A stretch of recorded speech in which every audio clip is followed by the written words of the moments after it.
नाही, तू माझ्या बाजूने बोललीस याचाच अर्थ तुझं माझ्यावर अजूनही तेवढंच प्रेम आहे. ते मला काय माहित नाही. रायाला धडा शिकवायचाय म्हणून मी हे सगळं बोलले. जे माझं आहे ते तो ओरबाडायला निघालाय आणि मी ते होऊ देणार नाही. त्यासाठी मला प्रांजलला दुखवायला लागलं तरी चालेल, पण मी आता रायाला सोडणार नाही.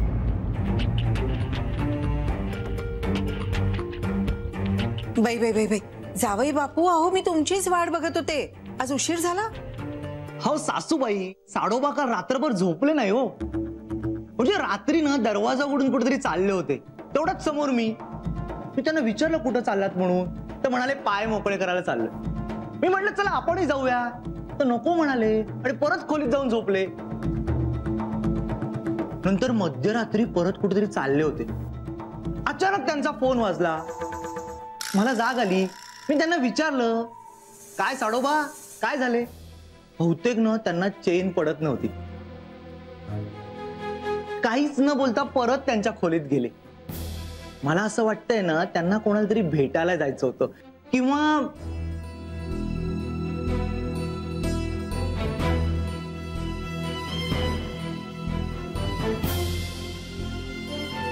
जावई बापू तुम्ही काहीच बोलत नाही. काय झालंय ना, मला रात्री उशिरा जेवायची सवय नाहीये. त्यात प्रधानांकडे तेलकट आणि स्पायसी जेवण बनवतात, म्हणून माझ्या पोटात जरा जडजड वाटत होतं. म्हणून मी बाहेर चालायला निघालो होतो. तुम्हाला खरं सांगू का, तुम्ही पण आहे ना रात्री असं जेवण जेवत नका जाऊ. तब्येतीसाठी चांगलं नसतो. बाई बाई बाई बाई बाई, बघितलं का जावई बापूंना माझी किती काळजी येते. जावई बापू नाश्ता करताय ना? हो, खूप भूक लागली. या ना या.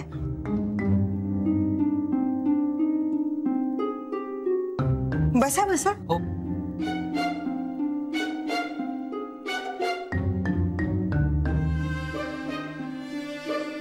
मग आज काय प्लॅनिंग नाश्त्यानंतर? काहीच नाही. असं कसं असं कसं? मला वाटलं तुम्ही वर्कशॉपला जाणार.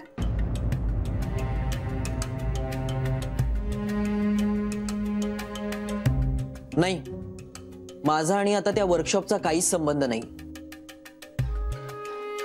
पण मी बाहेर जाणार आहे. हो का? कुठे? तुमच्या डॉक्टरांकडे. त्यांना भेटून तुमच्या आजारांची माहिती घेणार आहे. पाठदुखी, गुडघेदुखी, शुगर या सगळ्यांच्या स्पेशालिस्टची नावं घेणार आहे. त्यांच्या अपॉइंटमेंट्स घेणार आणि तुम्हाला पोहोचवणार. म्हणजे तुम्हाला घेऊन त्या सगळ्या डॉक्टरांकडे जाणार. मी इथे असेपर्यंत तुमची जमेल तेवढी काळजी घेणार. असेपर्यंत म्हणजे प्रांजल इथे आली तर मी इथेच, पण ती नाही आली तर मी इथे नाही. तसं आपलं ठरलंच आहे ना. हो. बरं मी नाश्ता करू का? मला खूप भूक लागली. हो. अरे बघत काय बसला, आज वाढ पटकन दे ना. हा पांडू म्हणजे ना. बरं का जावई बापू, तुम्ही काही काळजी करू नका. प्रांजल इथे नक्की येणार.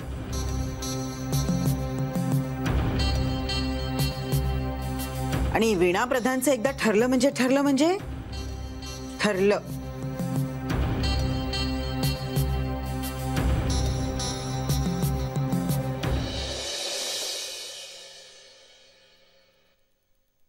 काय करायचं या पैशाचं? का देऊन टाकायचं हे पैसे त्या कर्जवाल्याला? मी तोच विचार करतोय आई, पण सध्या ते भयंकर चिडलेत माझ्यावर. कोण चिडलं तुझ्यावर? ते कोण चिडले माझ्यावर? अरे आत्ताच तू म्हणाला ना ते चिडलेत माझ्यावर. ते कोण? हूं काय? मी कधी असं म्हणालो? अरे आता हा बोलला चिडले म्हणून. आणि काय काका, अहो त्या कर्जवाल्याचे पैसे लवकरात लवकर फेडले नाहीत तर तो चिडणारच ना. हा हा हा मंगे ना मध्ये मध्ये काहीतरी खुसपट काढतो उगाचच. मी दुसऱ्या कुणालाही पैसे देणार नाहीये, त्या कर्जवाल्यालाच पैसे देणार आहे. कळतंय का? पण मला काय वाटतं माहितीये का, ते पैसे ऋता वहिनीचे आहेत ना, आणि भाऊजींना 100% खात्री नाहीये की ते पैसे मम्मानीच दिलेत. त्यामुळे आपण परस्पर असं ठरवणं योग्य आहे का? अगं पण मग एवढे पैसे दुसरं कोण देणार तिला? तिच्या आईने. तिची आई 2 दिवसापूर्वी आली होती माझ्या ऑफिसमध्ये मला भेटायला. सांगत होती जावाई काहीच मदत करत नाही घर खर्चासाठी म्हणून. मुकुंदा, तू बघत नाहीस त्यांच्याकडे? अगं आई, नफ्यातला जो वाटा मला मिळालाय ना त्यातले फक्त 2000 रुपये मी घेतलेत. बाकी सगळे त्या ऋताला दिलेत.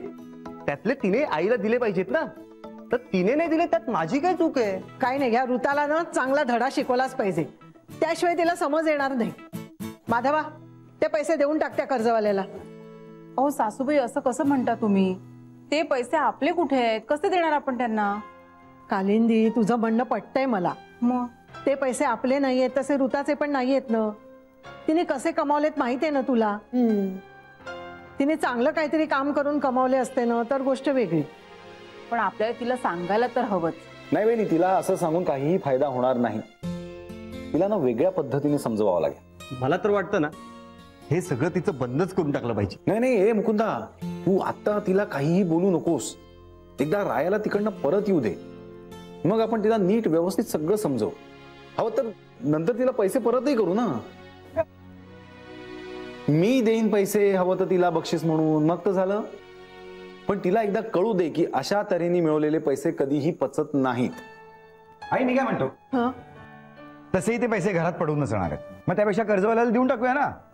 हा, म्हणजे तेवढंच कर्जही कमी होईल. आणि नंतर जेव्हा ऋताला पैसे द्यायची वेळ येईल तेव्हा मंगे आत्ताच म्हणालाय तो देणारे पैसे. काय रे, देणारेस ना? हो, मी देणार ना पैसे. झालं तर मग ठीक आहे, असंच करायचं आपण. पण तिला कळलं मुकुंदाने पैसे घेतलेत, मग ती मुकुंदाशी भांडणार. मग त्याचं रूपांतर आणखी कशात तरी होणार आणि काही सांगता येत नाही काय होईल. तुम्हाला सगळं अगदी समजावून सांगायला पाहिजे का? आता नीट ऐका, मी सांगते तसं जर वागलात ना तर तिला कळणारच नाही पैसे कोणी घेतलेत ते. असं कसं नाही कळणार तिला? इकडे या, सांगते. इकडे या. अरे ये ना इकडे.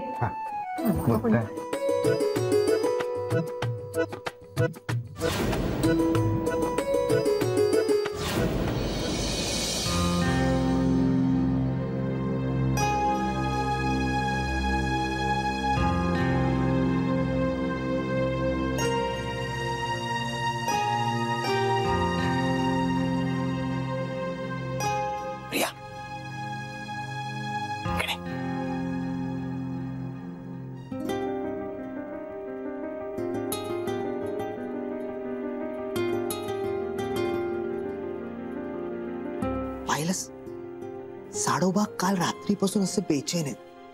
त्यांना ना कोणाला तरी भेटायला जायचं. म्हणजे प्रांजलला किंवा घरच्यांना असेल. घरच्यांना कशाला? कशाला म्हणजे तो जरी त्यांना सोडून आला असला तरी सुद्धा त्याला चैन पडत नसेल ना. हो, पण तरी देखील साडोबा इथे आलेच आहेत ना. मला तेच कळत नाहीये, हा नक्की कशासाठी आला इथे? कशासाठी म्हणजे? या संपत्तीसाठी. नाही भैरव, मी त्या घरी राहिलीये, मला माहिती ती माणसं कशी आहेत. एकमेकांना जोडून राहतात ती. आणि त्या माणसांना सोडून तो फक्त पैशांसाठी इथे आलाय हे मला अजूनही पटत नाही. वेगळं काय? साडोबा घर जावई होण्यासाठी आलेत. ममा म्हणते ना ते अगदी बरोबर आहे. घर जावई होणं याशिवाय तुला दुसरं काही सुचतच नाही ना. मला असं म्हणायचंय, हा नक्की घर जावई व्हायला आलाय की तू घर जावई होऊ नयेस म्हणून आलाय? हे बघ, आता तू रायाकडे लक्ष ठेवायचं. तो कुठे जातो, काय करतो हे लिहून ठेवायचंस. त्याचा पाठलाग करायचास. त्याचा मोबाईल सुद्धा चेक करायचा. पांडू, पांडू कुठे गेला? बाई बाई बाई बाई बाई, पांडू. सासूबाई, मला जरा तुमच्याशी बोलायचंय. हो हो, बोलूया ना. मी जरा ना दिवाळीचा बोनस वाटते सगळ्यांना, मग शांतपणे बोलूया. पांडू. जी बाईसाहेब. पांडू, वर्षभर किती त्रास दिलास ना तरी सुद्धा हा दिवाळीचा बोनस. असू दे असू दे असू दे. हे बघ, वॉचमन, सुषमा, ड्रायव्हर, शांता, माळी सगळ्यांची पाकिट व्यवस्थित दे ना त्यांना. जा जा जा, पळ पळ पळ, कामाला लाग. सासूबाई, या घरात आणखीही काही माणसं आहेत ज्यांना दिवाळी बोनसची गरज आहे. आहे माझ्या लक्षात. जावई बापू, अहो या ना, या या या या या.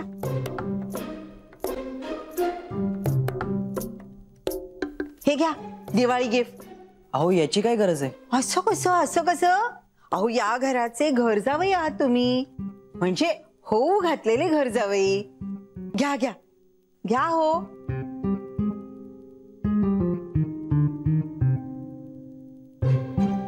थँक्यू. मी गिफ्ट दिली ना की सगळेजण मला नमस्कार करतात. आता पांडूनी केला ना तसा, आणि माझा आशीर्वाद घेतात. तुमचे आशीर्वाद तर सदैव माझ्या पाठीशी आहेत. मग त्याची वेगळी गरज नाहीये ना, नाही का? हो हो, तेही खरंच. जरा उघडून बघा ना. अहो त्याची काही गरज नाहीये. या पाकिटात 1 रुपया जरी असला ना तरी तो माझ्यासाठी लाखाहून जास्त आहे. ते खरं आहे, पण तरी सुद्धा मी म्हणतेय ना, मग उघडा ना. बरं ठीक आहे.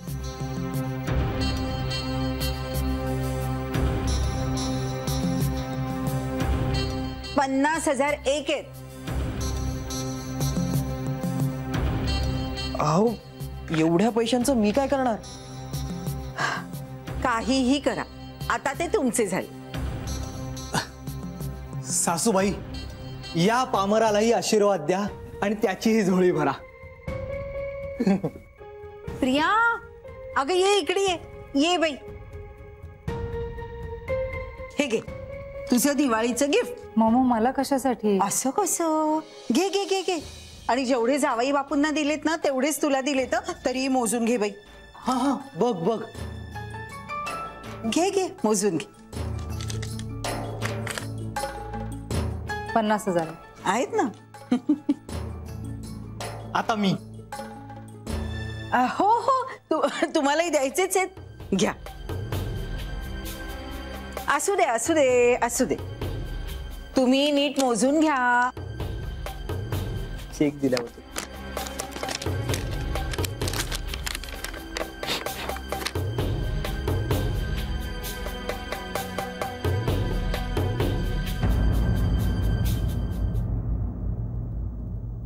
हे काय सासूबाई, फक्त 1 रुपया?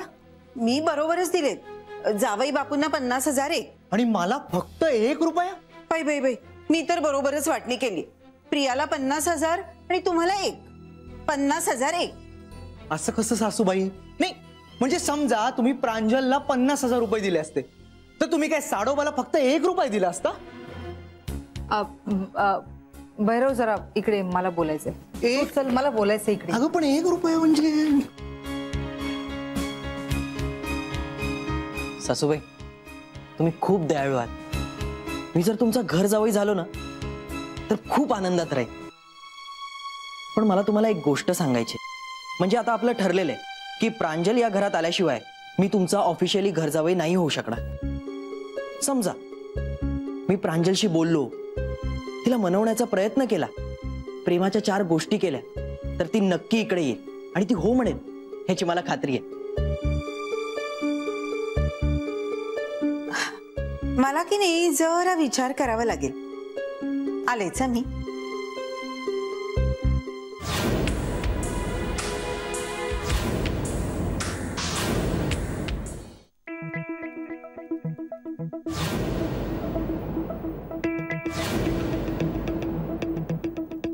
ऋतावाहिनी नाश्ता कर. काय झालं? तुझं काही हरवलंय का? हो म्हणजे ते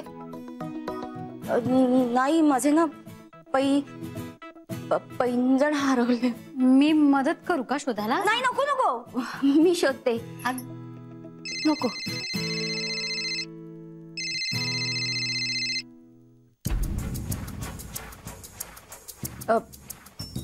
तू जा, तुला वर्कशॉपवर जायचं होतं ना? नाही अगं, माझं जाण्याचं अजून ठरलेलं नाहीये. बरं, मुकुंदा कुठे? ते बाहेर आहेत, त्यांना पाठवू का? नाही नाही पाठवतेस तुझ्या. नाही नको ग, नको, मी शोधेन. मदत? नाही नको, तू जा, मी शोधेन. काय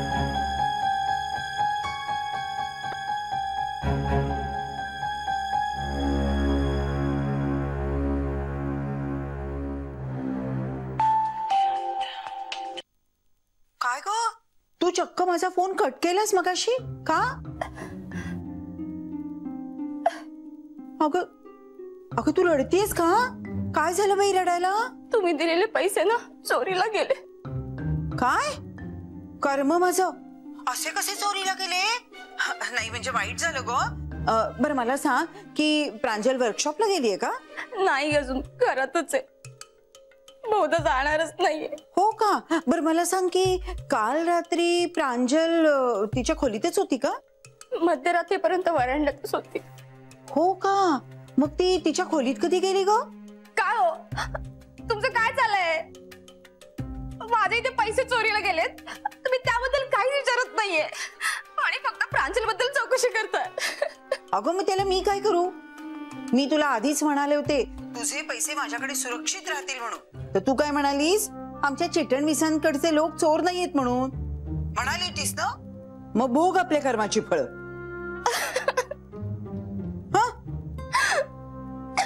बाई बाई बाई काहीतरी गडबड आहे. हा भैरव म्हणाल्याप्रमाणे काल रात्री राया उशिरापर्यंत जागा होता आणि बाहेर जायला निघाला होता, आणि तिकडे प्रांजल तीही रात्री जागी होती आणि उशिरापर्यंत वरांड्यात होती.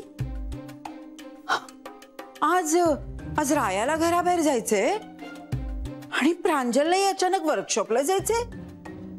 नाही नाही नाही नाही, नक्कीच कुठेतरी पाणी मुरतंय. आणि आता ऋता म्हणाल्याप्रमाणे ऋताचे पैसे चोरीला गेले. असे कसे चोरीला गेले? याचा अर्थ ऋताकडे पैसे आहेत हे त्यांच्याकडे कुणाला तरी माहिती होतं. आता एवढे पैसे तिला कोण देणार? तर मी, म्हणजे मी तिला पैसे दिलेत हेही कुणाला तरी माहिती होतं. नक्कीच नक्कीच तिच्या घरच्या लोकांनीच हे पैसे चोरले असणार. बाई बाई बाई बाई, हा राया इथे घोरजावई बनायला आलाय का मला उल्लू बनवायला आलाय? उगीच बिचाऱ्या भैरवला दुखावलं. बाई बाई बाई बाई, आता पुन्हा त्या भैरवला विश्वासात घ्या.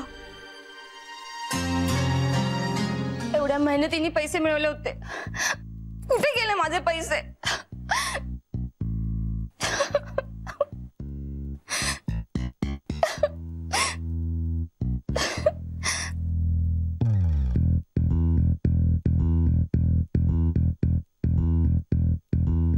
गे ऋता, काय आहे काय सगळं? माझे पैसे चोरीला गेलेत. काय? अगं काय सांगतेस काय तू? असे कसे चोरीला गेले? शी, म्हणजे इतके मस्त प्लॅन आखले होतेस तू दिवाळी साजरी करण्याचे आणि अचानक पैसे गायब. नाही बघ, तुझा काहीतरी गोंधळ होतोय. तू कपाट एकदा नीट चेक कर, बघ कुठेतरी सापडतील तुला. नाही, चोरीलाच गेलेत. अगं असे कसे घरातल्या घरात चोरीला जातील? म्हणजे तू सरळ सरळ आपल्या घरच्यांवरती आरोप करतेस? बाहेरचं कोणी आलंच नव्हतं, तर मग कोण घेणार पैसे? मग एक काम कर, तू सरळ पोलीस स्टेशनला जा आणि कंप्लेंट कर. पण हे बघ, जर का घरच्यांनी विचारलं एवढे सगळे पैसे तुझ्याकडे कुठून आले, तर तू काय सांगणार आहेस? सांगेन लॉटरी लागली होती म्हणून. कुठली लॉटरी? ते काही नाही, मी ना आता शोधूनच काढणार आहे पैसे कुणी चोरलेत ते. बोला सासूबाई, आणखीन काय अपमान करायला बोलवलंय तुम्ही मला इथे? मूर्ख आहेस ना तू. अरे त्या राया समोर मी तुझा मुद्दाम अपमान करत होते, म्हणजे रायाही निर्धास्त झाला ना आणि तूही बाजी मारायला मोकळा. अरे मी जे काय करते ना ते तुझ्या आणि प्रियाच्या भल्यासाठीच करते. पण बाई बाई बाई, तुम्हाला दोघांना ना काही कळतच नाही. सासूबाई, मला ना फक्त एवढंच कळतंय की तुम्ही मला भिक्काऱ्यासारखा 1 रुपया दिला. हो दिला मी 1 रुपया. अरे पण त्या 1 रुपयातून तू राज्य निर्माण कर. कसं? आता ते मीच सांगायचं का? मग तू काय करणार? नाही कसं ना सासूबाई, पूर्वी माझं डोकं आहे ना चित्त्यासारखं धावायचं. हल्ली ते कासवाच्या गतीने चालतंय. पण तुमचं डोकं चित्त्यासारखं चालतं ना, तेव्हा तुम्ही सांगाल ते आणि तेवढंच करेन मी. मग ऐक, तू ना रायाला एक्सपोज कर, म्हणजे तो या घरात कशासाठी आलाय ते शोधून काढ. सासूबाई, अहो प्रियाला पण असाच संशय आहे. बाई बाई बाई बाई, प्रियाला कसला संशय? आता तुमचीच लेक ना ती, म्हणजे तिलाही असंच वाटतंय की राया आहे ना या घरात काहीतरी वेगळ्याच उद्देशाने आलाय. बहुधा मला या घरातून बाहेर हाकलण्यासाठी आलाय. आणि मग शोधून काढ ना. नाही म्हणजे कसं आहे की जर राया खोटा ठरला तर तूच घर जावई ना. हा, पण मला प्रत्येक गोष्टीचा पुरावा हवा. हा बोलला आणि तो बोलला असं नाही चालणार. मी कुणाच्या बोलण्यावर विश्वास नाही ठेवणार. सासूबाई, अहो तुम्ही ना काळजीच करू नका. मी आहे ना साडोबांना पुराव्यासकटच तुमच्या समोर उभा करतो. बर, आता आहे ना साडोबांची खाली आहे ना चुळबुळ सुरू आहे. बहुधा त्यांना कुठेतरी बाहेर जायचंय. माझ्या मेवणीबाईंना भेटायला जायचं असेल. अरे मग जाऊ दे ना. मगाशीच म्हणत होता मी प्रांजलला भेटतो, तिच्याशी गोडगोड बोलतो आणि तिला या घरात आणण्यासाठी भरीला पाडतो. मला तरी दुसरं काय हवंय? जाऊ दे ते. सासूबाई, तुम्ही ना अगदी भोळ्या आहात बघा. नाही म्हणजे तो प्रांजलला इथे आणण्यास भरीस पाडतोय का तुमच्या विरुद्ध काही कट रचतोय हे कुठे माहितीये तुम्हाला? अरे मग हे सगळं तू शोधून काढ ना. चालेल चालेल. हे बघा, आता आपण खाली गेलो ना की तुम्ही साडोबांना म्हणो तुम्हाला कुठे बाहेर जायचंय ना तिथे जा. म्हणजे एकदा का साडोबा बाहेर गेले की मी त्यांच्या मागे जाईन आणि मला ही पुरावा गोळा करता येईल.